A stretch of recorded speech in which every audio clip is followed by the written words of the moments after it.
O inglês foi declarado língua oficial dos Estados Unidos pelo presidente Donald Trump. Esta notícia poderá surpreender quem pensava que os Estados Unidos já tinham uma língua oficial, mas a verdade é que não havia nenhuma lei, nenhuma declaração a afirmar que o inglês era a língua oficial a nível federal. No entanto, para todos os efeitos práticos, o inglês já era mesmo essa língua oficial que passou agora a ser juridicamente. A declaração não vai mudar nada na prática, as leis já eram em inglês, o Congresso funcionava em inglês, os tribunais também funcionavam em inglês. Então, para que é que serviu esta declaração? Eu já digo a minha opinião, mas antes queria lembrar que, apesar de, como eu disse, a nível federal, os Estados Unidos não terem declaradamente uma língua oficial, muitos dos Estados já tinham declarado, não todos, mas muitos Estados já tinham declarado o inglês como língua oficial, ou então o inglês e outra língua. Por exemplo, o Havaí tem como línguas oficiais o havaiano e o inglês. Há Estados que, mesmo não declarando línguas oficiais, trabalham de forma bilingue com o inglês e o espanhol, e vou usar espanhol porque, na verdade, é o termo que é muito usado quando estamos a falar nos Estados Unidos. Portanto, havia estados como, por exemplo, o Novo México, onde o inglês e o espanhol funcionavam como línguas, funcionavam e funcionam, e vão continuar a funcionar como línguas oficiais ambas. O que não acontecia, como disse até agora, era haver de facto uma língua declaradamente oficial a nível federal. Vai continuar, os Estados vão continuar a poder declarar as línguas que quiserem. O Governo Federal passou a ter esta oficialidade do inglês explícita. Agora, por que razão é que isto foi feito agora, neste momento? Por que razão é que foi feita esta declaração quando, se virmos bem, não havia necessidade? O inglês já era, para todos os efeitos oficiais. A declaração serve para quê? Só vejo uma explicação.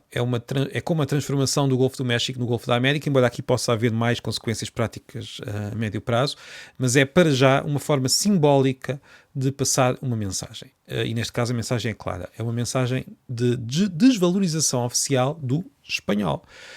Porque o espanhol é a segunda língua dos Estados Unidos. É uma língua de uma parte significativa da população do país, e não falo apenas dos imigrantes, falo também de todos aqueles que vivem em zonas onde o espanhol já é falado há séculos, desde que ficaram parte dos Estados Unidos. Há atualmente mais de 50 milhões de falantes de espanhol nos Estados Unidos.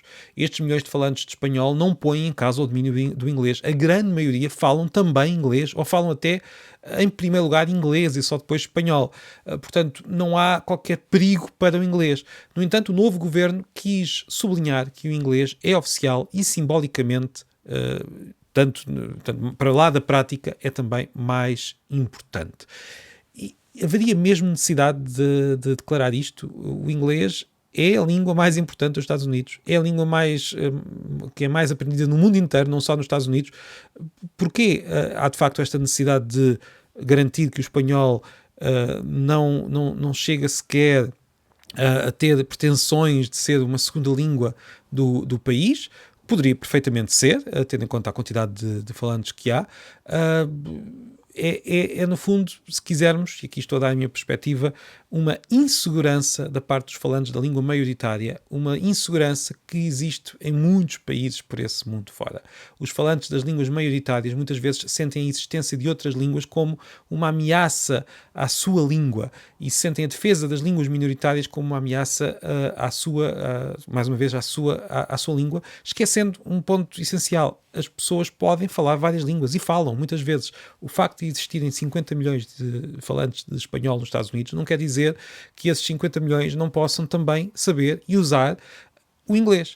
Portanto, há esta ideia muito errada de que uma língua, ou seja, de que defender uma língua é sempre atacar outra língua, porque uma pessoa só pode saber uma. Portanto, a minha interpretação para esta declaração neste momento é que vem na sequência de um movimento que já era antigo, de oficialização do inglês, não para que haja uma mudança no estatuto do inglês em si, mas para que se garanta que o espanhol não ganhe um estatuto que estas pessoas não querem que ganhe, porque têm medo que esse estatuto do espanhol ponha em perigo o inglês. E isto vê-se depois noutros países com outras línguas, em alguns deles até o próprio espanhol, que está no lugar de língua dominante, é um fenómeno comum em vários países. No caso dos Estados Unidos, é particularmente, digamos, peculiar, porque estamos a falar de uma língua, o inglês, que não precisa absolutamente nada que seja que a pessoa tenha de defender simbolicamente, porque é uma língua aprendida por toda a gente, é uma língua que é aprendida em todo o mundo e não está minimamente em perigo. Portanto, foi uma decisão simbólica, como muitas do Presidente, com a intenção, quanto a mim, bastante clara, não de pôr o inglês num estatuto que ele já tinha, portanto não era preciso, mas sim para garantir que o espanhol não ganha um estatuto minimamente parecido com esse.